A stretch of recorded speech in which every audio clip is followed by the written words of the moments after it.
This is the 10th year after my death. After 10 years, I finally saw the first person who came to pay respects to me, a man, limping toward me.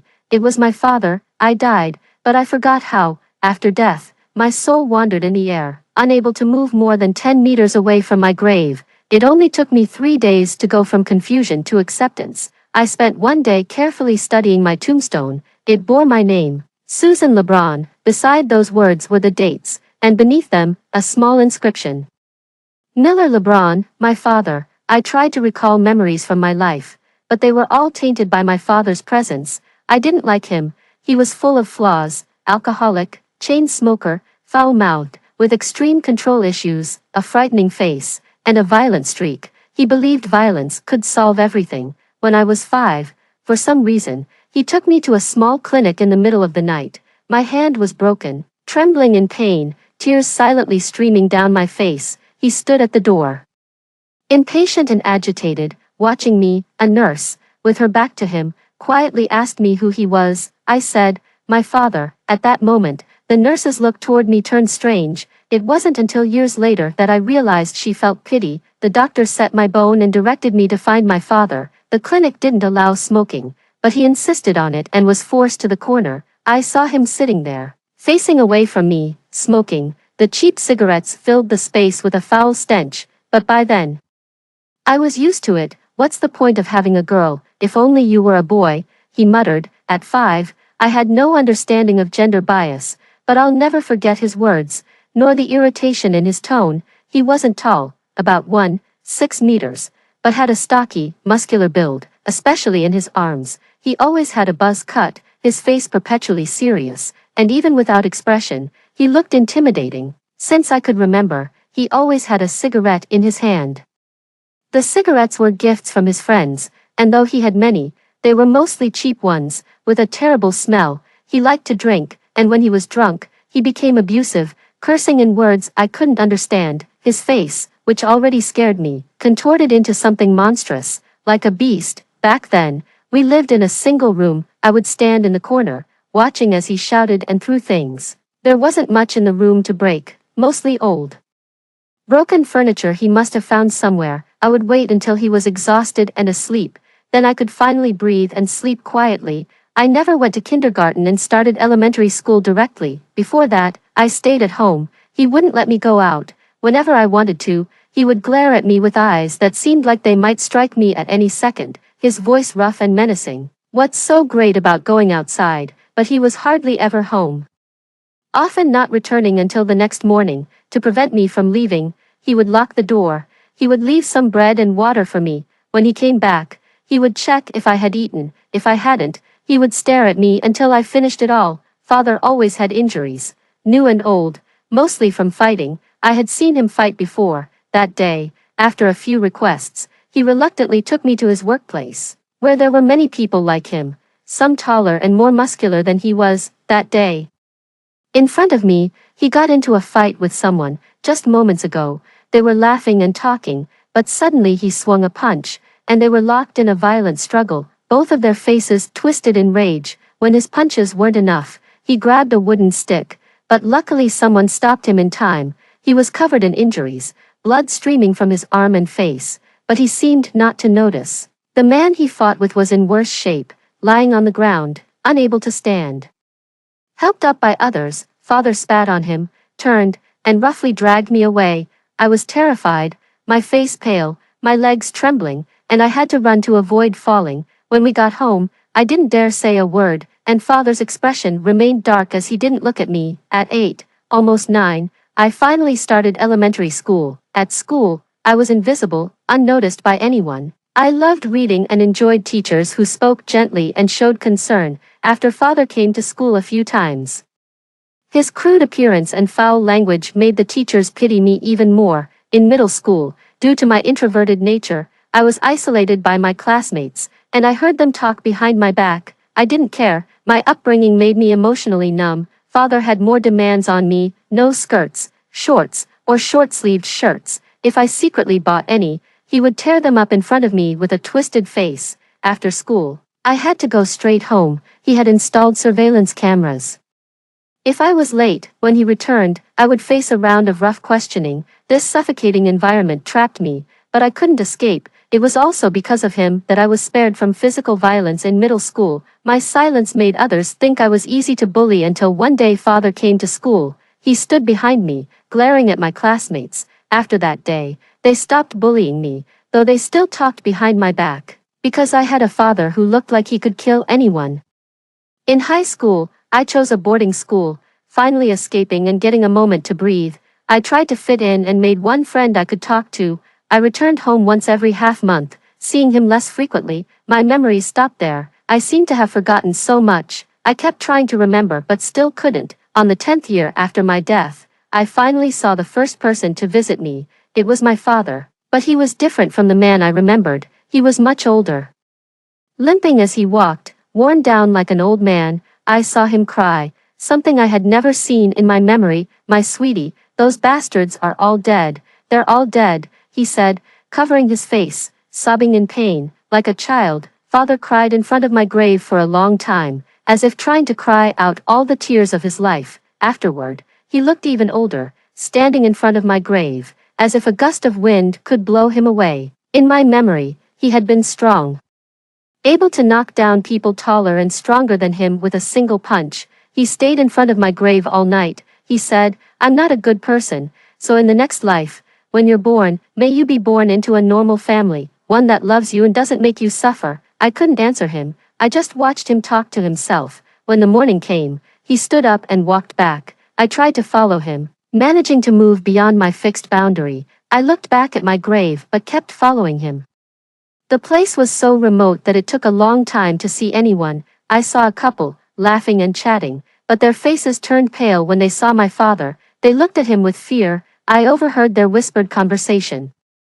"That's him, the one who killed the man 10 years ago. He chopped that guy into pieces. Afterward, he turned himself in." "Really? How cruel." "Yes, I heard he did it for his daughter." They walked away, and I kept following my father. He limped back to our home. After I graduated from elementary school, when we had some money, he moved me to this place. I went to see my room. Nothing had been moved. It looked exactly as I remembered. Leaving my room, I opened the door to his room and saw a note on the most visible spot. "Can't beat anymore. My sweetie wants a peaceful life." The handwriting was ugly, but I could imagine how seriously he wrote it. I searched through his desk and found a notebook. Flipping it open, on the first page, there was a line of crooked writing. "May 14th.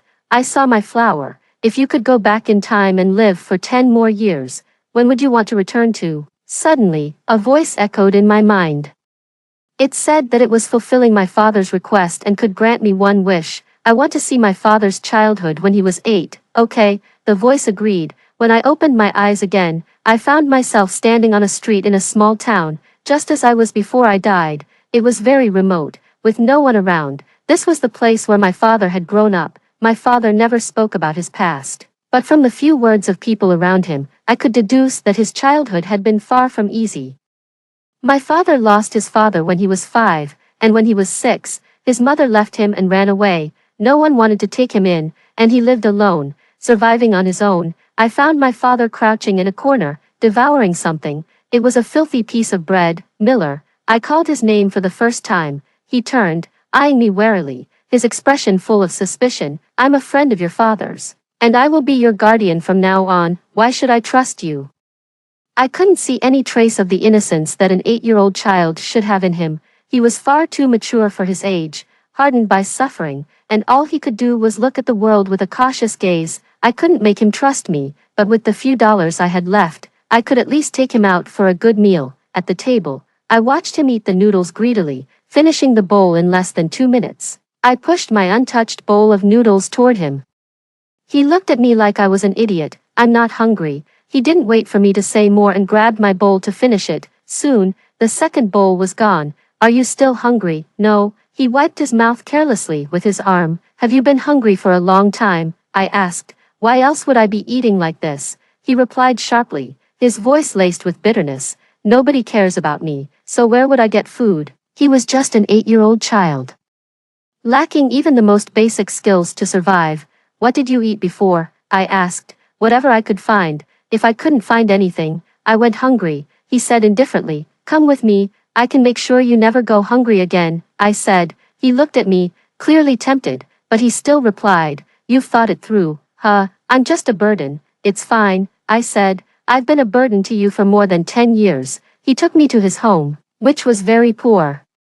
A place where the roof leaked when it rained. "You can still change your mind," he said nonchalantly. "I won't regret it," I said. I didn't know what he had gone through, but the man he became later never made me live like this. "Suit yourself," he muttered, and then found me a spot to sleep, a piece of cardboard laid out on the floor. I didn't say anything, and I spent the night on that straw mat. The next day, under Miller's skeptical gaze, I gave him enough money for breakfast and lunch and told him I was going to find a job. Here, I was just a nobody, but after some explanation, a restaurant was willing to hire me. The pay wasn't high, and the work was tough, but I agreed because I needed money, a lot of money. My father never attended school, and I wanted to get him into school, just like he worked 3 jobs a day, never stopping, to make sure I could attend school normally. The boss, seeing my situation, paid me half of my wage up front and promised the rest at the end of the month. By evening, when the sky had darkened, I returned with half of my wages in hand. Father was surprised to see me. I took out the food the boss had packed for me and invited him to eat. As we ate, he looked at me several times. "Where are you working? I want to go there too. They don't hire kids," I said. "Oh." He seemed disappointed. "Do you want to go to school?" I asked. "If you do, I'll pay for your schooling. Until you become an adult." "I don't want to." He shook his head. "No, you do," I replied, remembering how he had gently touched my textbooks, his eyes full of longing. Even if it was hard, he still insisted on sending me to school at the age of 8. "But it costs a lot of money. I might not be able to make it. I can provide the money. You just focus on studying. If you don't do well, it's fine." When he failed his first exam in junior high, I cried, and he noticed. He looked at me impatiently. "So what if your grades are bad? What's the big deal? As long as you don't regret it," I said, knowing that he was moved. "I won't," he replied. The next day, I went back to work, and during my lunch break, I found out about a nearby primary school. After work, I visited the school, and luckily, I met a teacher who was kind enough to show me around and talk about the fees. I planned to ask Father whether he preferred boarding school or day school, and arranged to meet the teacher again the next day. That night, I told Father about it. I didn't say much, only asked him if he wanted to board. "Wouldn't it be cheaper if I didn't live at school?" I nodded. He chose day school. The next day, I took him to the school gates to meet the teacher, and after paying the 200 yuan for meals, he was officially enrolled. The school was far from home, a half-hour walk, so every morning, I gave him some money for breakfast, though he refused money for dinner, saying he would wait for me to come home and eat together. After working for less than a week, I was followed. One night, as the restaurant was crowded with customers and it was already an hour past closing time, I was walking out with my meal packed when I noticed a figure following me. I couldn't make out their face. I quickened my pace, and so did they. When I slowed down, they did the same. There was no one else around, and I started to panic. Just then, another flashlight appeared. It was Miller. 8-year-old Miller was holding a sharp knife, his eyes fierce as he glared at the figure behind me. "Come over here," he said. I walked toward him, and he took out another knife from his coat. "Take this," he said. At that moment, I felt a sense of calm. The figure hesitated when they saw the knife, and then turned away. "Why are you here?" I asked. "You were late getting off work," he said. This sentence echoed in my memories. Someone had said that to me when I was half an hour late returning. Back then, his tone had irritated me. Now, 8-year-old him looked serious, like a little adult. "Do you know how dangerous it is here?" he asked. "There are a lot of people like that. If something happens, no one will help you." "I was just late tonight because of business at the restaurant," I explained without thinking. He frowned. "From now on, I'll pick you up after work. You just wait for me." "I don't agree," I said. "It's dangerous for a kid like you too." He smirked. "I grew up here. What kind of danger haven't I seen? I've seen 3 murders. Some people died. Some got caught. This will keep happening. Those who can't protect themselves need luck to survive. In everyone's eyes, women are the weakest, the least capable of protecting themselves." He glanced at the knife in my hand, and his fierce tone reminded me of the man he would become decades later. "Hold on to this knife. Anyone who tries to bully you, just cut them." At that moment, I suddenly began to understand the father who believed in using violence to solve everything, because he had survived in such an environment. Miller did as he said. The next day, when it was almost time to get off work, he showed up, carrying his backpack. He saw me cleaning up and said nothing, just came over and helped. The boss thought he was my little brother and praised me for having such a good sibling. After closing, he walked behind me, holding the knife. I could see him every time I turned around. I suddenly remembered when I was in 5th grade, nervously and hesitantly telling my father that it seemed like a shadow was following me. He didn't say anything, just when I thought he didn't believe me. The next day after school, I saw him standing at the school gate. I walked toward him, but he told me not to follow him, to go home by myself. I walked on the way home, and he followed me. Neither too far nor too close. He followed me like this for a month. After that month, he caught the person who had been following me, but he didn't stop. He continued to follow me for another month. Later, I learned that he had been squeezing out time from his dinner to do this. Every afternoon, he would grab a piece of bread, sweat pouring down his face, and run to the school gate. After watching me get home safely, he would rush back to have his own dinner. These were things he had never told me. Little Miller insisted on escorting me home, and not a single day did he miss. A few days later, he started waking up early, insisting on accompanying me to work, afraid that something might happen on the way. You don't have to do this, I won't be in danger, I told him. He sent me to work every day, then went to school. The round trip would take at least an hour. If something happens to you, I'll end up back where I was before, he said. His hand gripping the knife tightly as he walked behind me. I had no words left. After sending me to work, he looked at me, as though he had made up his mind. There's a voice in my head telling me that you're very important, super important, so you can't be in danger. You absolutely cannot be in danger. I was stunned, watching his figure with the backpack slowly fade away in the distance. I didn't even know how I walked into the store.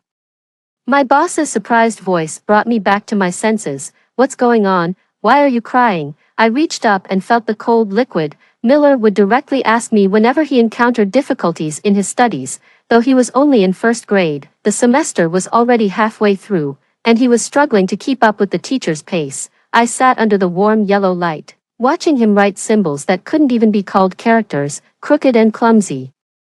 But he wrote with great seriousness and effort. I want to raise a dog. Is that okay? After finishing, he looked up at me. Okay, aren't you going to ask me why? Why? I asked, with a tone unusually mature for his age. He laid out his plan. After raising a dog, it can watch the house. Then go ahead and buy one. I agreed, even though buying a dog was going to cost quite a bit, just like how he once promised me. When I was little, I was terrified of him and never dared to ask for anything. Not even mention it. It wasn't until middle school, when I had no other choice, that I mustered the courage to ask for the first time. Only then did I realize that it wasn't as difficult as I thought, that as long as I asked, he would give me whatever I wanted. Even if he didn't have it at that moment, he would always find a way for me. The day after I agreed, he brought back a black, skinny dog. Is this one okay? He asked. After I agreed, he took the dog and gave it a bath. That night, he would make time to train the dog. When it was time to sleep, he would lock the door, tie the dog inside with a rope. If there's any noise outside, it will bark right away, he said as he patted the little black dog. The dog's name was Little Black. I nodded. That very night, Little Black barked. When I woke up, I groggily saw Miller, holding a knife and crouching by the door. Little Black was quietly by his side, no longer barking. In the absolute silence, I could hear even the slightest sound at the door. Suddenly, Miller thrust the knife into the gap, fast and hard. A scream rang out, followed by hurried footsteps. Miller stood up and looked back, seeing me awake. Go back to sleep, I'm here, he said. That sentence gave me an indescribable sense of peace. I remembered the first day of high school, when he compromised for me, allowing me to live at school. He patted my shoulder and said, if anyone bullies you outside, tell me right away. I'll go chop them up, and he really did that. Miller, do you know someone named Sandy? I asked him at dinner. He shook his head in confusion, and I didn't say anything more. I wanted to find someone, the person my father had cried about after drinking, the one he couldn't protect. My mother. I tried to search for Sandy. Unexpectedly, our neighbor Linda brought a man over to my house. Miller had been doing his homework, but when they entered, he immediately stopped. It was the first time I'd encountered something like this in my more than 10 years of life, and I felt a strong sense of rejection, especially the man's gaze toward me. It was something I couldn't bear for even a second. Just as I was thinking about how to refuse, Miller stepped in front of me. He was never one to hold back his words. "You don't have to look. She doesn't like you. You should leave," he said. The man's interruption made Linda unhappy. "Susan, this child has no manners. Don't you manage her," she said. "If she doesn't like it, just leave." "I really don't want to talk about it," I said directly. Her face changed, and she kept repeating that I was being ungrateful. Before Miller could grab his knife, she left with the man. "There's not a good one here, if you want to get married. You should go somewhere else," he said seriously as he locked the door. "Okay," I agreed, "but I wouldn't look for one, and I certainly wouldn't get married." After Linda left, Miller didn't resume his homework. Instead, he took out a knife and a dagger, sat on the floor, and started sharpening them. He didn't stop until he felt they were sharp enough. Then, he tied 2 wooden sticks together to make a cross and set it up in the room. "What are you doing?" I asked. "I'm practicing how to fight, so I can be stronger. I know where to hit a person to hurt the most," he said. Only at this moment did his voice carry a hint of childish pride. "You're really good," I said, trying to hide my true feelings. I could even imagine how many injuries lay behind that statement. How could an 8-year-old know these things? He had learned them from being beaten and bullied. "Do you want to learn? I can teach you." Looking into his eyes, the most vague memories suddenly became clear. Once, someone had asked me the same question. "Do you want to learn? I can teach you." "Yes," I replied. He tried his best to teach me. With one throw of his shoulder, I fell to the ground, my vision blurred, and I heard his panicked voice calling my name repeatedly. As the blur faded, I saw his eyes filled with panic and regret, and I remembered that night when I was 5 years old. "I'm fine." I didn't want him to worry so much, so I held his hand and forced a smile. "Really, I'm fine, not injured. It doesn't hurt at all. We should go to the clinic." "Let's go to the clinic and check," he said, almost in tears. I got up from the ground, wanting to show him I was okay through my actions, but in the end, he still dragged me to the clinic, and only when the doctor confirmed there was nothing wrong did he feel at ease. On the way back, he kept his head down, and when we got home, he stood in front of me, full of guilt. "I'm sorry. You didn't do anything wrong," I told him. He furrowed his brow, troubled. "Why are you a girl? If you were a boy, it would be so much easier." I was stunned. This sentence overlapped with my memories. In that corner filled with cheap cigarette smoke, he had said the same thing. Why did it have to be a girl? "If you were a boy, it would be so much better." I never asked him before, but now I softly asked, "Why? If you were a boy, I could teach you how to protect yourself, how to fight. Boys in this place face fewer dangers than girls, but you're a girl.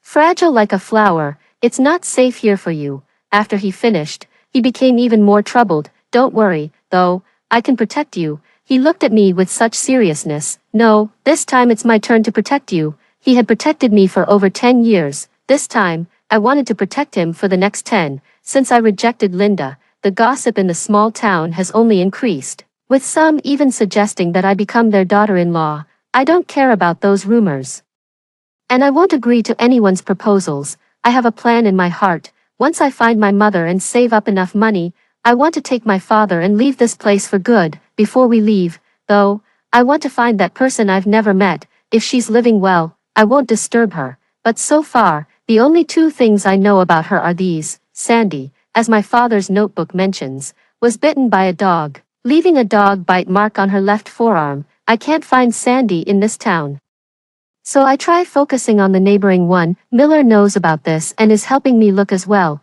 During this process, I've also started learning how to be a parent. I thought about it for a long time, but I still feel lost. I want him to grow up like any other normal 8-year-old, not fighting or swearing, playing freely in addition to studying. But given his environment, these are necessary means for his survival. So, I seriously asked him, "What do you want?"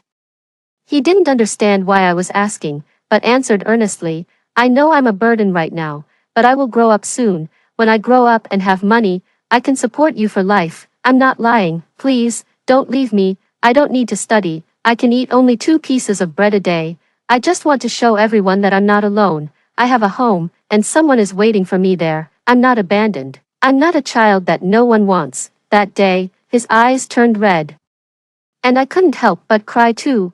I hugged him and with a trembling voice said, "You are wanted, you have a home, you can rest assured, I won't leave, I will always stay with you and watch you grow, don't listen to those people, you are really important, important enough that someone in this world would come for you."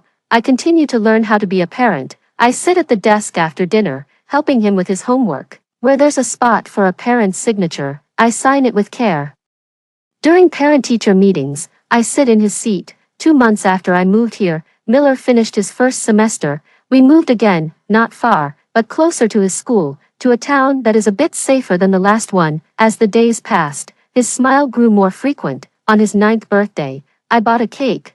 He stared at it for more than 10 minutes, as if he had just discovered a new little world. After that, I began to bring small cakes home every now and then. The restaurant owner, having learned that I had good language skills, recommended me to his friend who needed a staff member with such abilities. The restaurant owner trusted me, and his friend had a good first impression of me, so I switched jobs. I continued searching for Sandy, finding many people, but none had a dog bite mark on their arm. None of them were the person I was looking for. It wasn't until the day Miller graduated from elementary school that he brought home a girl the same age as him, Sandy. The moment I saw her, I was shocked by the long scar across her face.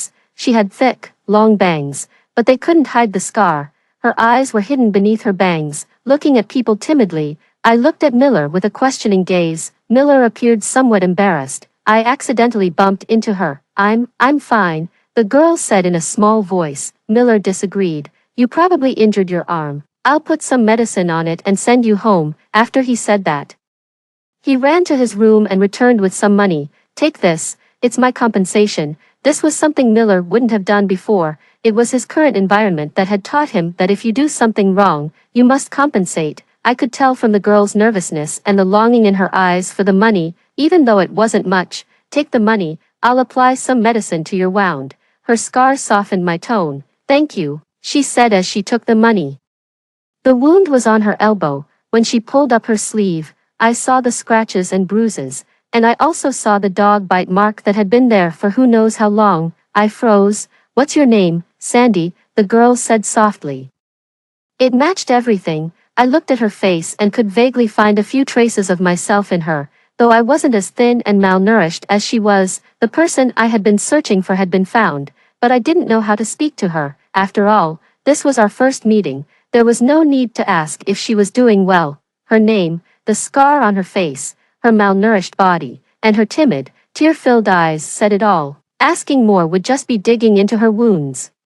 I gently applied the medicine and placed a bandage on the wound, reminding her not to get it wet for the next few days. She nodded silently without saying a word. After the wound was treated, I lowered her sleeve. Dinner is almost ready. How about staying for a meal before you go? She shook her head, looking anxious. I have to go now. It'll be too late if I don't. She said that and ran out the door, clutching her school bag. She must have something important to do, Miller said when he saw me still staring at the direction she had left. I withdrew my gaze. She's the person I've been searching for. Miller didn't understand why I was looking for her. He nodded. I'll keep an eye out for any news about her. I ran into Sandy again a month later while on my way home from grocery shopping. I saw her walking with her head down, looking like a lost soul. I called out to her. When she came closer, I saw that she was crying, tears falling one by one to the ground. Did something happen at home? She kept her head down and didn't answer. If you don't know where to go, come home with me. It's not safe for a girl to be out here alone. Before this, Miller had found out some information about her situation. She was born into a typical patriarchal family, where the whole family focused on her younger brother. She was nothing more than a labor force at home. Sandy still didn't speak, but her tears continued to fall. I thought for a moment and then took her hand. She looked up, revealing her scarred face and tear-filled eyes. Come with me, I said, my voice softening further. She still didn't speak, but she didn't pull her hand away either. At home, Miller had already made dinner. When he saw Sandy walking in with me, he was surprised but didn't ask any questions. He just set out an extra pair of chopsticks. I led Sandy into the bathroom, wiped her tears, and then walked her out. Eat something. She quietly ate her meal, tears still streaming down her face. Though not as much as before, when she finished eating, she looked at me and bowed deeply. saying, "Thank you." That night, Sandy stayed over. I didn't ask her what happened. The next morning, in a low voice, she told me that her family had abandoned her. She was 12 years old and had just graduated from elementary school. Her family wanted her to drop out of school and work at home. When she refused, they kicked her out. Her eyes were filled with despair and emptiness. I had seen that same look in Miller's eyes. "I wanted to take her away from here. I can support you through school. Would you like to leave with me?" Her eyes brightened with hope, but that quickly faded. "They won't let me go, they won't," she choked out. She was talking about her biological parents. Just because they kicked her out didn't mean they would truly give up on her as a free labor force. "They said they would sell me for money in a few years," she said, her voice even more hopeless. I tightly gripped her hand, looking into her eyes, trying to calm her emotions. "It won't happen, we'll find a way." For now, Sandy stayed with us. She had been through so much that she was extremely nervous and sensitive. It showed in how she couldn't sit still and always felt the need to do something. She didn't dare to eat a second bite of food, nor did she dare to take extra food, but there wasn't really anything for her to do at the house, which made her feel even more anxious and restless. "Would you like to read?" I didn't know how to ease Sandy's emotions, but Miller spoke up. He pointed to the little study. "There are many books in there. You can take one to your room and read." Sandy shook her head. I'll do something else." She couldn't stand it when anyone showed her kindness. The moment someone was nice to her, she felt indebted to them. But right now is rest time, according to the rules in our house. You can either read a book or take a nap. Miller knew just how to convince her. Finally, Sandy agreed and took a book to her room. Miller had quite a way with persuasion. Under his influence, Sandy often found herself confused and ended up following his suggestions. "In my plan, I will find a way to take both of them with me, but I won't try to get them together." I taught Miller early on about the differences between boys and girls, so he never stays alone in a room with Sandy for more than 10 minutes. As I was seriously considering how to take Sandy away, Miller told me he had a plan. After hearing his plan, I had to admit that it could indeed work, even though it wasn't exactly ethical. Before deciding to go through with it, I asked Sandy what she thought. Sandy listened quietly, then raised her hand to brush aside her long bangs. The grotesque scar on her face was fully exposed. "This scar was caused by my younger brother when I was 10, she said. Her body trembled slightly, and the intense sadness inside her almost consumed her completely, but she still took a deep breath, slowly tearing open the rotten wound in her heart. Her tears flowed more and more, her eyes filled with such despair that it seemed like there was no light left to see. In the end, my face was scarred. My biological parents took me to a nearby clinic, but when they heard the cost to treat my wound was several $100s, and it might not heal properly, they turned around and left. I followed them with my face covered in blood. The bleeding stopped on its own, without any medication. In the scorching summer heat, I had to endure the wound rotting and decaying, while my brother splashed dirty water on my face. I couldn't resist, not even raising my voice, because they would beat me with wooden sticks. They really didn't care if I lived or died. She cried and laughed at the same time, her smile maddening and deranged. Like a madwoman, if I could. "I wish I had never been born. I wish they had killed me when I was born. I've always been preparing to give up on myself when a decent day comes. I dream of leaving here, leaving them behind, even if it means dying." Miller handed me some tissues, and I wiped away the tears on her face. My eyes red. "Come with me, I'll help you leave this place for good." I had once resented my mother, though not much. I resented that she was just two light words in my life.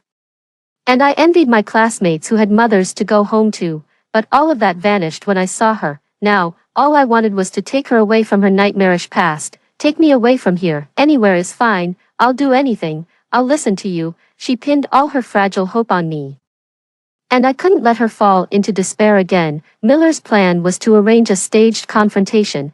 Sandy's father had a violent temper and would resort to physical violence at the slightest provocation, making him the perfect target for a scam. A few days later, Miller found people willing to cooperate with the scam. A frail, easily bullied-looking boy and a couple who looked sharp and unpleasant. Surprisingly, the seemingly hard-to-deal-with couple were incredibly easy to work with when it came to planning the details. The plan was set. First, the boy would appear before Sandy's father, holding a large sum of money. Sandy's father, his eyes lighting up at the sight of the cash, would think he was smart and try to steal it. The next moment, he would be caught. When Sandy's other relatives showed up, they would accuse him of stealing the money.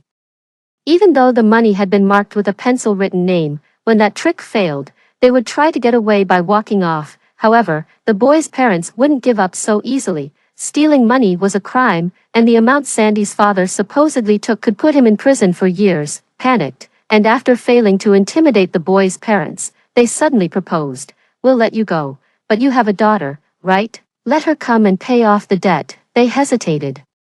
They had long planned to sell Sandy when she got older for money. At that point, someone spoke up. "Sandy's face is scarred. Who would want her now? She's only 12. You still have to take care of her for another 6 years. Isn't that a waste?" Yes, a hideous monster. Who would want her? Even if someone did, they would only pay a small amount. Keeping her would cost money for food and care. With that thought, they agreed to prevent Sandy's parents from changing their minds.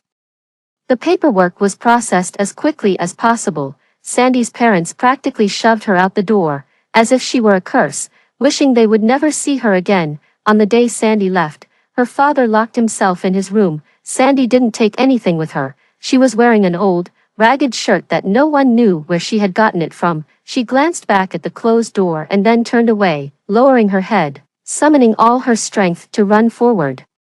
She was escaping from her nightmare. That evening, I bought a lot of vegetables at the market, and we had a small celebration. Sandy sat at the table, eating while crying. She couldn't say anything except, "Thank you." That night, I made plans for the future with them. The first thing we needed to do was leave this place. While they had grown up here, neither of them had any intention of staying. However, to leave, we needed to take some important things with us. "I'll take this.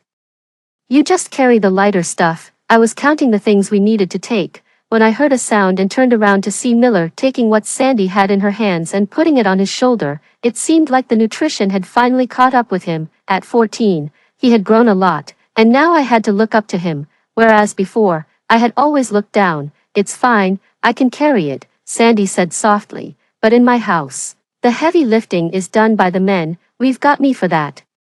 Hearing him, I couldn't help but smile. It reminded me of the first day of my first year in high school. I had packed a huge suitcase in secret, planning to take a cab by myself.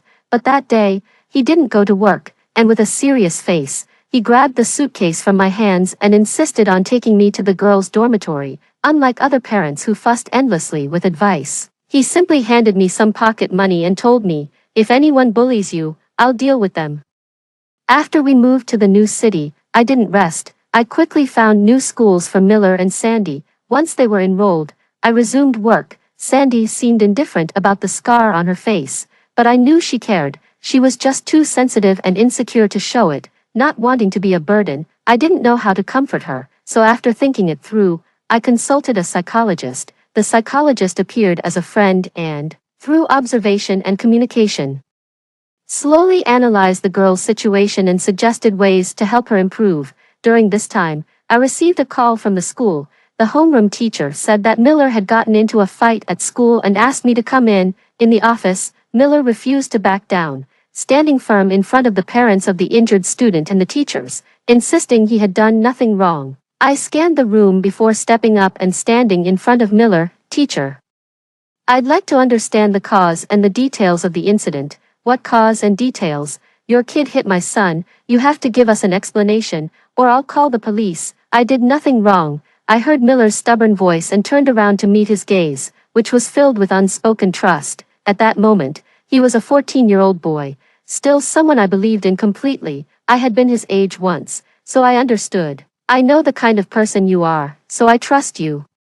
Even the impulsive and hot-tempered Miller from before would never strike out for no reason. There must have been something said or done to provoke him, like the first time he ever hit someone. When I found out later, after reading the notebook, that the person had used disgusting and filthy words when referring to me, my trust in him made Miller unafraid. He wasn't a person who feared confrontation. He stood next to me now, staring down the angry father. "It was your son who bullied my sister first.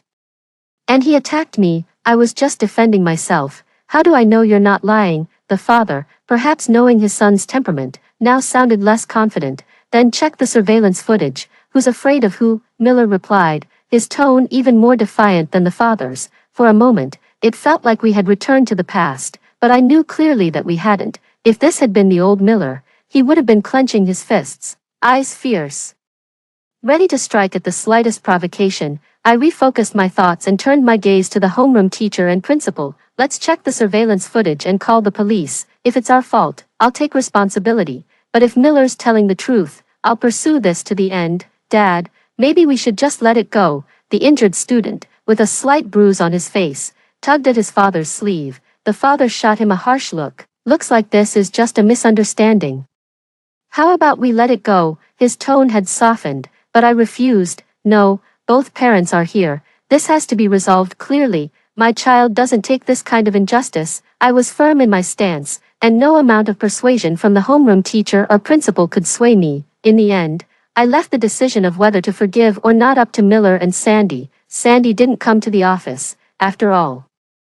The fight was between Miller and the other boy. She wanted to come, but Miller stopped her. According to Miller later, the parents of the other child were clearly not people to be trifled with. Sandy was too timid, and if she had gone, she might have been intimidated. He said he could handle it alone. In the end, the matter was settled with the boy apologizing to both Miller and Sandy in front of the entire school during Monday's flag-raising ceremony. Moreover, the boy's parents agreed to compensate for my lost work time in order to smooth things over. When we returned home, Miller explained the details of the situation and justified his actions. That guy was just asking for it. Seeing Sandy's soft nature, he thought he could bully her. He insulted her with words, and even pushed her when we were walking on the road. Thankfully, I noticed, today, I deliberately led him to a place with cameras, and provoked him to admit he was bullying Sandy. I then made him lose his temper so he'd attack me. That way, I could claim self-defense. Too bad. Self-defense has its limits. If he were older than 14, I'd have called the police. But he's only 13. You're really clever, I said. What he described was something I, at 14, could never have come up with. Well, it's no big deal, he said, turning his head slightly, a slight smile at the corner of his lips. Miller was very clever. Especially when it came to taking care of and protecting Sandy. He always knew exactly how to introduce new things to Sandy in a way she could accept, and taught her to say no when she didn't want something. He was highly sociable, and within less than a semester of attending the new school, he already had a bunch of friends. He knew exactly who to form long-term, deep relationships with, who to keep as casual friends, and who to be wary of. He never bullied anyone.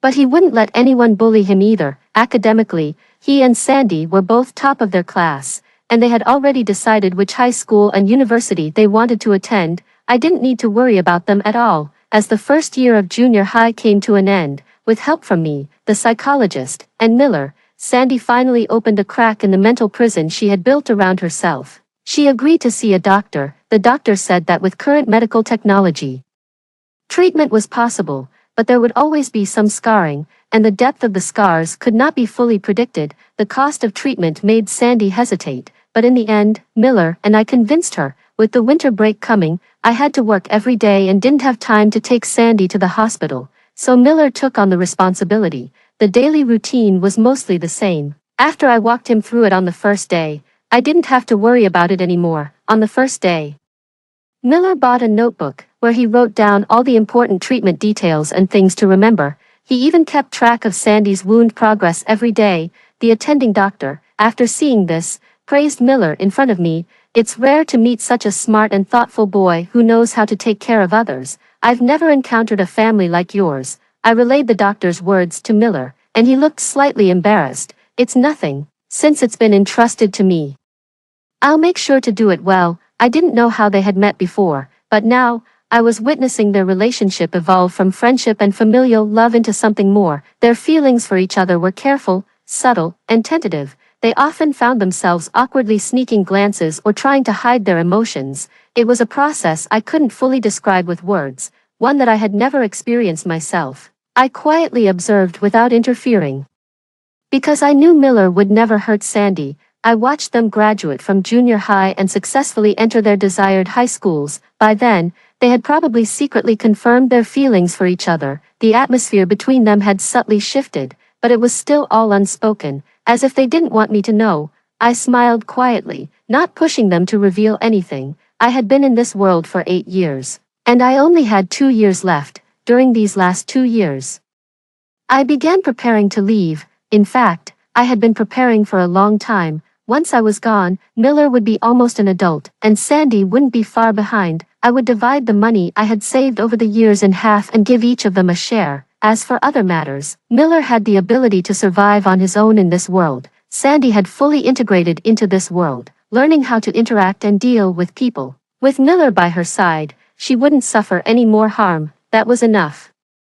As for me, once 10 years passed, I would probably vanish completely, but I had already died once. Having these 10 years, and being able to pull my parents out of the swamp when I was 8, had been more than enough for me. I knew Miller was perceptive, so before I left, I kept living my life normally, without revealing anything unusual. In Miller's second year of high school, it was also the 10th year. The day I was to leave arrived quickly.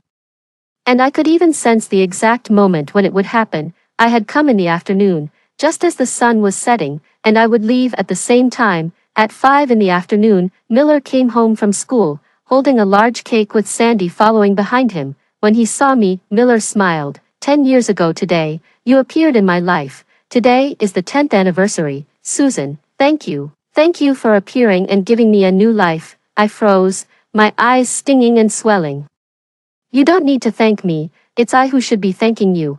Thank you for giving me everything you had, forcing it upon me in the most overwhelming way. I'm sorry I didn't understand right away, and didn't grow up as smoothly and safely as you had hoped. Miller's face showed confusion, and he kept talking, but I could no longer hear him. The time had come, I had to go. Time froze. And even the expressions on Miller and Sandy's faces were suspended. My body gradually faded away, floating in midair. Just like the 10 years after my death, the 10 years have passed. I heard that voice again. Thank you, I said earnestly. After you leave, their lives will go on. They will remember that you existed, but they will forget your name and face. You will die in their memories in a way they can accept. The voice continued. Thank you, I said with even more gratitude. After all, my biggest worry now was that they would be consumed by grief after I was gone. At first, I had promised I would stay with them. I'm sorry, I didn't keep my word. My soul didn't dissipate. I floated in midair,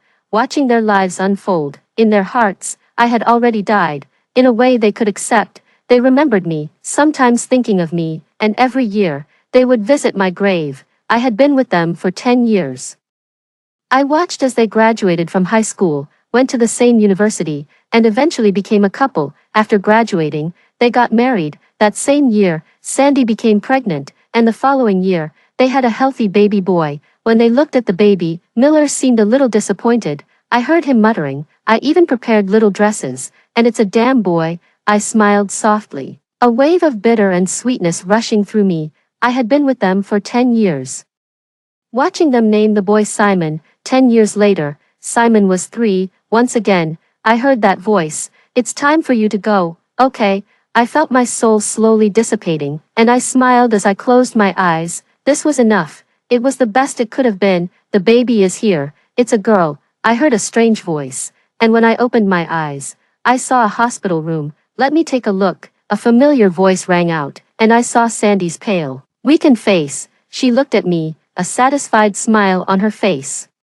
It's a little sister. From a distance, Simon's childish, happy voice came. Keep your voice down, don't disturb the others, and remember, your sister needs you to protect her. Understand? This was Miller's voice. I'll protect my sister well. The young voice was full of determination. Extra Chapter 1, Miller's Perspective. At 5 years old, I lost my father. At 6, my mother ran away. My mother was lured away by my father's sweet words. After my father's death, my mother began planning her departure. The day she left, I watched, said nothing, and didn't try to stop her. My father saw me as nothing more than a tool to carry on the family name. There was no love, only frequent beatings and endless chores. My mother didn't love me either. She saw me as a disgrace, a burden. When she left, I didn't feel sadness, only relief. After that, I knew I had to survive on my own. This place was chaotic, and people's hearts were cold. Bullying the weak was the norm. How easy was it to bully a child? My countless wounds were the proof. If not for the fact that my house in this small town was so run down it had no value, I wouldn't even have a place to live.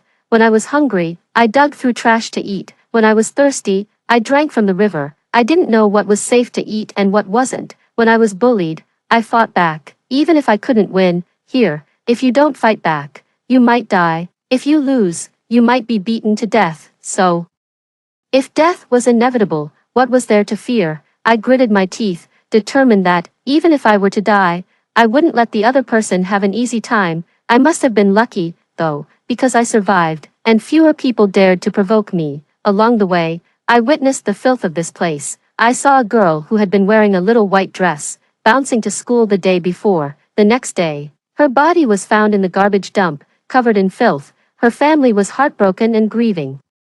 Those who watched, however, mocked her and blamed her for everything. I didn't have a daughter, nor anyone who cared for me, so I couldn't truly understand the pain of the girl's family, but I remembered, the dress was dangerous. I had seen two people fighting, pulling knives. In the end, one was dead, the other injured, and they were both taken away. I stood by, thinking to myself, maybe one day, I wouldn't open my eyes again. I didn't take part in bullying the weak, because it was meaningless. Only the weak seek to prove themselves by hurting others. My first job was at a shady large factory. It was even messier there, fights and brawls, even people dying. The boss didn't care. We didn't sign any contracts, and he had plenty of ways to distance himself from the situation. Men fought, women tore each other apart, and it happened almost every day. Most women, being the absolute weaker party, chose to find a man to protect them. The smart women knew when to advance and retreat, knew their boundaries, and always had a goal, so they always got what they wanted. The less smart ones got caught up in it, and after enduring countless wounds, still insisted the men weren't at fault. In that place, I kept to myself, an absolute, indifferent bystander. No one dared to provoke me for no reason, and I didn't help anyone. That was, until I met a girl who was about 10 years old. At first, I saw her a few times. She was always looking down, her long bangs covering half of her face. Thin arms and legs, and so skinny she barely looked human. There were rumors about her in the factory. She seemed to have done nothing wrong, but because of the scar on her face, she became the target of bullying and ridicule. Ironically, most of those who bullied her were also people who had been bullied themselves. Unable to fight back against their own bullies, they turned to torment someone weaker. I didn't pay attention. Things like that happened often in the factory. Until one day I lost my wallet and was walking back home with a terrible mood, completely hopeless. The frail girl was squatting under the eaves, her head down, occasionally looking up at the people passing by. When she saw me, she jumped up. She didn't dare come closer, clutching something in her arms, watching me nervously. This might be your wallet, she stammered. I froze. She revealed what she was holding in her arms, and sure enough, it was my wallet, with Miller written on it. The wind blew her bangs up, revealing the horrible scar on her face and her timid yet surprisingly clean eyes. For a moment, I didn't know what to say. Someone like her was really foolish. No one knew she had picked up my wallet. She could have just taken the money and walked away. I didn't take any money. You can check, she said, panicking. I realized that I had scared her. I didn't smile, and I looked fierce. She wasn't the only one to be intimidated. If you need help in the future, just let me know. I'll help you if I can, I said and left. She never came to ask for help, but I later saw her being bullied again. Remembering what happened the last time, I just went up to them. A few bullies who were afraid of the strong didn't even dare to look me in the eye. After just a few words, they backed down. I told them to get lost, then turned to look at the girl, who had her head down. The words I wanted to say stuck in my throat. She was too weak. The word resist didn't apply to her. She simply didn't have the ability to resist. Helping her this time was purely because she had helped me last time. From then on, I paid more attention to her. In the crowd, I could spot her walking with her head down. A few days later, she stopped me, her head still down, and handed me a piece of bread. Thank you for helping me last time, she said quietly, her voice sweet. I didn't want it, but she shoved it into my hands and quickly ran off. But I remembered, she only had one piece of bread for every meal. Later, I helped her a few more times, and she also gave me food in return. Most of the time, it was bread, occasionally a chicken leg. Every time she looked down, not daring to look at me. Over time, there were rumors in the factory about me and her. I casually told everyone she was under my protection now, It was an easy task for me, but she stood in front of me, her eyes red, repeatedly thanking me. With me around, the bullying she faced in plain sight stopped. As for what happened behind my back, I didn't know. She never spoke of it. A few months later, she came to me for the first time, after work tonight. "Can I go back to the dorm with you?" She still had her head down, but her voice sounded off. "Lift your head." She instinctively raised it, and I saw her bloodshot eyes, clearly from crying for a long time. "Did they bully you?" I felt an unexplained irritation in my chest. This must have been the anger from being provoked. I remembered I had said I wouldn't let anyone hurt her, but someone still had. Under my sharp questioning, she finally told me what happened. On the way back to the dorm after work, she had been attacked. The person came from the side, and she didn't even see their face. She struggled desperately to escape, but in the process, she lost her flashlight. I frowned.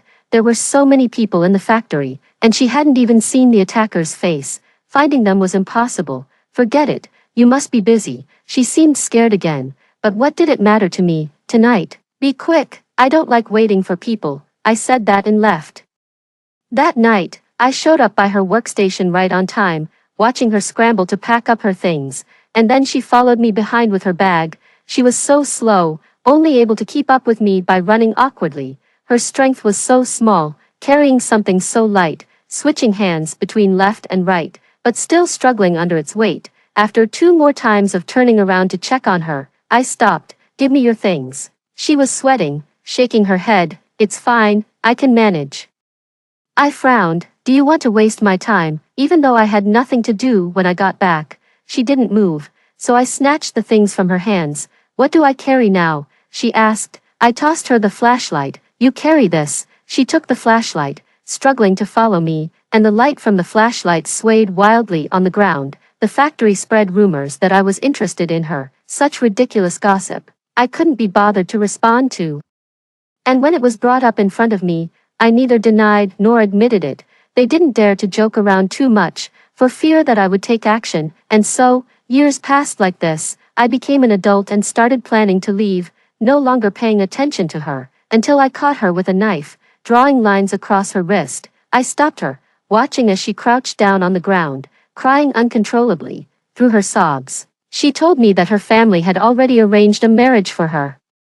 And once she turned 18, they would send her away to marry. She said she didn't want to marry, that she saw no hope left. Without thinking, I blurted out, "Then come with me." I didn't like burdens, not at all, but if this burden was her, I thought, I could accept it. She froze, then nodded without hesitation, tears still in her eyes. "I'll go with you." How could she be so naive? I frowned and told her not to believe everything people said. If she did, she'd end up being sold out, but she said, "I believe you." Perhaps agreeing to her request was a rash decision, but once I made it, I had no intention of backing out. If I was going to take someone with me, I would need to prepare a lot more, so I spent more time with her. After preparing for over 6 months, I had just enough money to leave that place. On the day we received our last paycheck, we left the factory, we left that place. Once we left, we needed money for everything, and after paying for rent, I had little left. There was no choice. People still had to survive. I quickly found another job, and also took up a late-night side job where I was paid daily. At least we wouldn't go hungry. She found a job too. It was tough, but her face started to show a smile. Coming home to someone waiting for you, with a table of hot food. That's what it felt like. She loved to clean, and our small place was always spotless because of her. Then, one day, she suddenly confessed to me, nervously looking down. I agreed. Life like that, living together forever, didn't seem so bad. On the day she turned 18, I took her to her favorite restaurant for dinner. She cried when we were there, and that night, we ended up being together. That day, she was silent, and I didn't know what to say. I was restless, chain-smoking. In the end, she quietly said, "It's okay, this is enough." Her mood was good for a while, but after 2 months, it started to fade. Even I, slow as I was, could tell that her face grew more downcast. She started becoming more chatty, repeating little life lessons. What to do and what not to do. She was so annoying. It was only later that I realized she was planning to leave. That evening, she made a whole spread of food, poured me a glass of wine, and said, "Miller, let's break up. I want to leave." She cried as she said it, I asked her what was wrong. She covered her face and shook her head, saying it was nothing.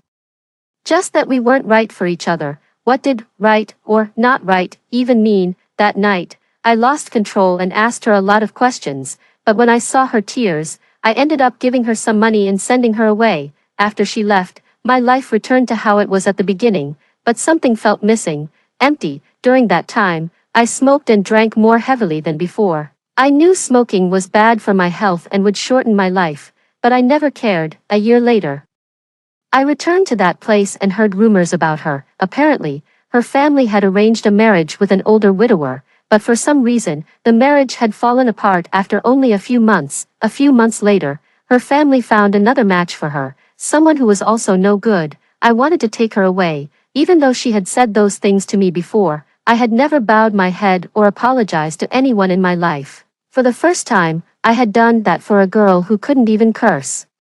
If her new partner could protect her from being bullied, I wouldn't show up in her life again, but that man couldn't protect her. He would only cause her pain. I appeared in front of her, and she cried, clinging to me before pushing me away. Miller, leave. Seeing you one last time is enough. I didn't understand. In the countless moments of regret that followed, I wondered if things would have been different if I had just taken her away back then, without caring about anything else. After that night, I told myself to let it go, but I couldn't bring myself to leave. A week later, she knocked on my door one evening, holding a newborn baby in her arms. Miller, this is our child. Do you want her? I hadn't even had time to react before I saw the tears streaming down her face as she looked at the baby in her arms.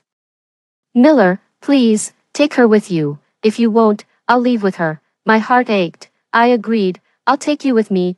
I can work hard. I'll make enough money. I'll support you both. That was my first promise. But she still left. She said, Miller, take her away. Go live a normal life. That's enough. She died. She took her own life, leaving this world in the most desperate way. Someone saw her walk into the river, where the water swallowed her up, and by the time they pulled her out, she had already passed away. The people in town discussed her coldly. I went to see her body and heard all the unspeakable things people were saying. I fought with those people, covered in wounds, and went to her home, where I saw her body carelessly tossed aside. Her family's voices were just as cruel. I fought again, and when I saw the knife, I thought, the sound of a baby crying brought me back to my senses. I remembered the girl who tearfully begged me to take care of her child. And the baby, so fragile that even without danger, she wouldn't survive. I promised her I would raise the child well, so, I put down the knife and walked away. Out of anger, I beat her brother, broke his leg, and ruined his face. I took action against her parents as well. After burying her properly, I left with the child, never to return. Extra Chapter 2, Miller's Diary. I gently opened my father's diary. On the first page, in crooked handwriting, there were a few words. May 14th, I saw my flower. As I continued flipping through the pages, there were many entries about my infancy, filled with numerous spelling mistakes and no punctuation whatsoever. But I understood the ratio of formula to water, the temperature of the water, how often to change diapers. These were all things the hospital nurses had told him. The nurse said that such a young child couldn't be left alone and had to be kept close. So, he carried me on his back and chose the hardest, but quieter, job at the factory. The nurse said the baby needed nutritious food, so he worked overtime, eating only bread and pickled vegetables, and used the money he saved to buy me decent formula, which was the best he could give me. He devoted all his energy to me, not allowing anyone to say anything bad about me. I heard from the nurse that every little girl is like a freshly blossomed flower, so she's my flower, my one and only flower. Miller's Diary. This world is too dangerous.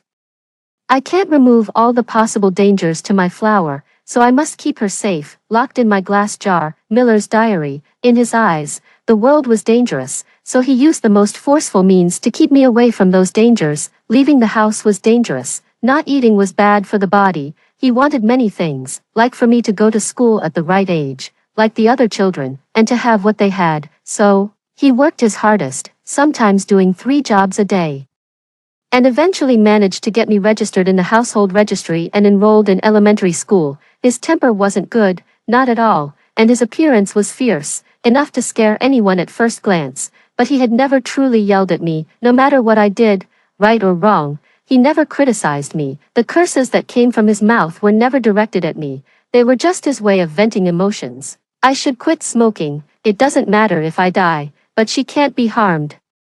Miller's diary. He had heard that smoking was bad for health, and it was only later that he learned that living in an environment with smoke could harm others too. During that time, he blamed himself terribly. He had never thought about how long he would live, and at one point, he even thought it would be better to die early, so that in the future, he wouldn't become a burden. He had never been loved, not even for a second, so his love was sharp-edged. He used the most brutal, direct way to give me everything he thought was good. He was like an uncontrollable wild beast, and I was the only rope that could bind him, not because I was strong, but because he couldn't hurt me. He wasn't generous, quite the opposite. He kept his cards close to his chest and wouldn't let anyone take advantage of him. I was the only exception. He liked to give me money, always thinking I didn't have enough. He feared too many things. He feared I would go hungry, be cold, feel wronged, or be bullied when he wasn't around. He didn't know how to express himself, so the only thing he could think of was giving me money.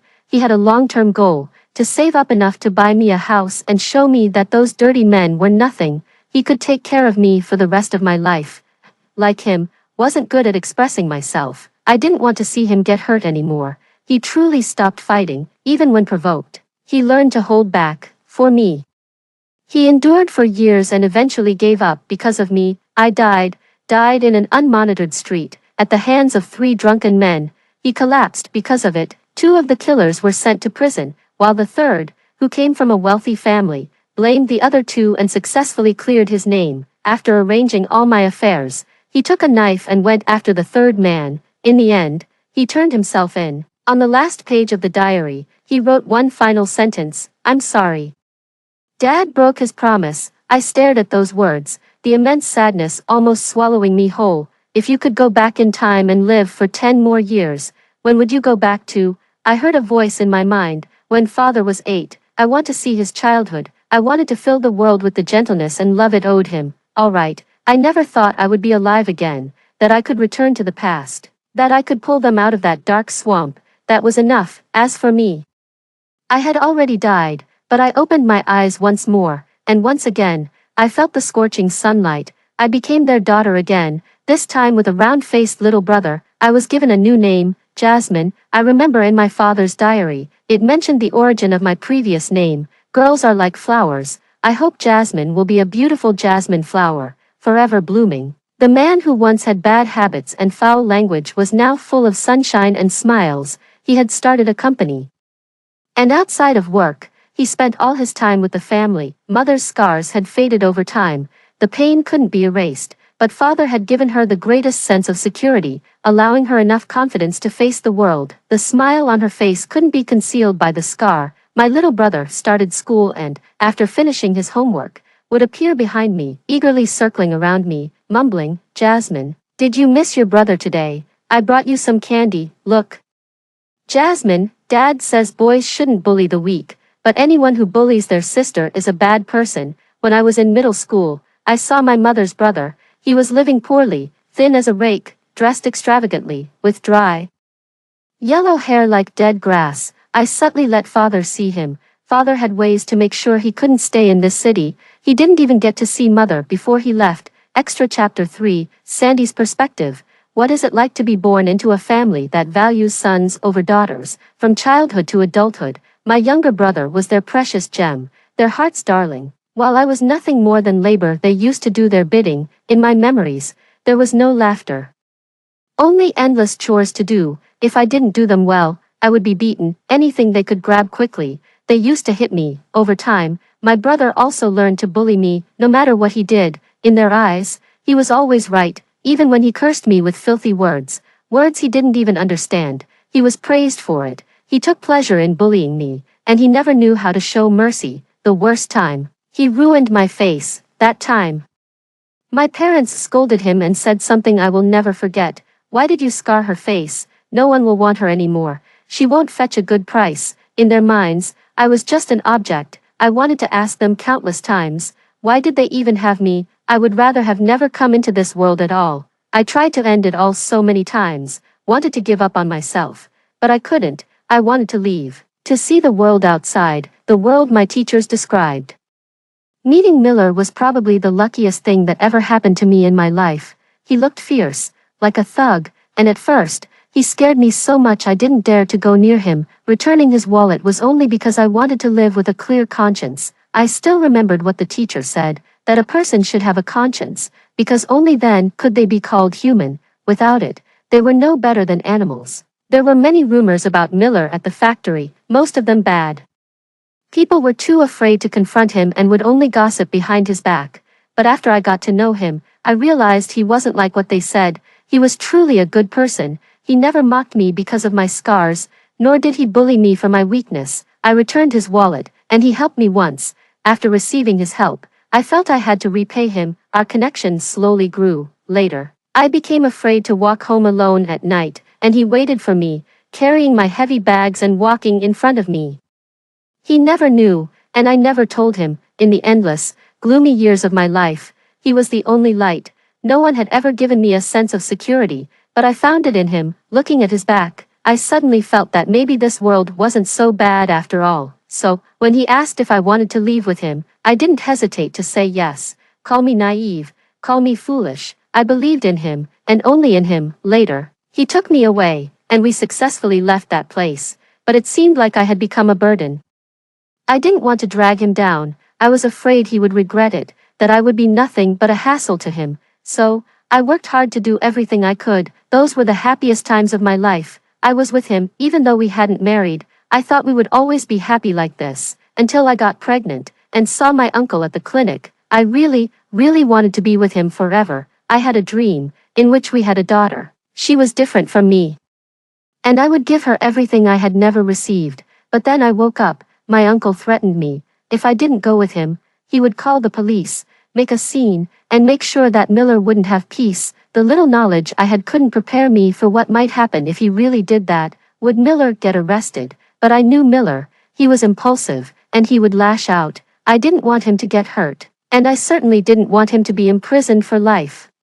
I looked into the basic costs of raising a child. It was a huge amount. Everything, all of it, weighed down on my heart, crushing the last light I had. It was pointless, hopeless. I had to leave. He was good, but I couldn't drag him down anymore. I hadn't planned on keeping the child, but if I couldn't provide her with a normal life, why should I let her be born? But my body couldn't handle it. If I lost this child, I might never have another. After the child was born, I experienced the feeling of becoming a mother. She was my child, our child. He came back. I hesitated about my original plan. Miller, I beg you, take her away from here, please. If you won't, I will leave with her. At first, I had planned to leave with the child.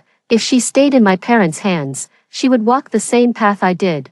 If that was the kind of life she would have, I would rather she had never existed. Miller agreed, and I handed the child to him. Along with the money he had given me when I left, I had a dream, in which I held the child's hand, following behind him, stepping on golden fallen leaves, listening to him grumbling about the people we met that day. This time, my dream will never wake up again. Extra Chapter 3, The First Life of Susan. 18 years ago, I couldn't protect Sandy. 18 years later, I couldn't protect our daughter. Perhaps my whole life has been a failure. After Susan died, I was released from prison, and I had overwhelming suicidal thoughts. I wanted to end my life just like Sandy, but in the end, I failed. A man in tattered clothes saved me. Everything has a cause and effect, a cycle of karma. Whatever seeds you plant, that's the fruit you'll reap. I never believed in such things, but I thought of Sandy, I thought of Susan. If they were still alive, they would probably want me to be a good person. After losing the two most important people in my life, I had no will to live anymore. But if doing good could accumulate merit for them, helping them to be born into a normal family in their next life, living a normal life, then I would do it. I began my days of wandering, traveling to many places, doing many things, helping many people, and in the process, my once angry and impulsive heart found peace. They say time can make you forget everything, but I never forgot them. I dreamed of them countless times, regretting again and again. Decades later, I reached the end of my life, closed my eyes, and once again, I saw them. I'm sorry, this life, I have wronged you. Perhaps in the next life, without me, you will find people who love you, and live a normal life. In a daze, I once again heard the last words of the person who saved me decades ago. May your wish come true. After hearing the story above, what are your thoughts? Feel free to share your opinions in the comments section. If you liked our video, please give it a thumbs up, subscribe, and share our channel. See you next time.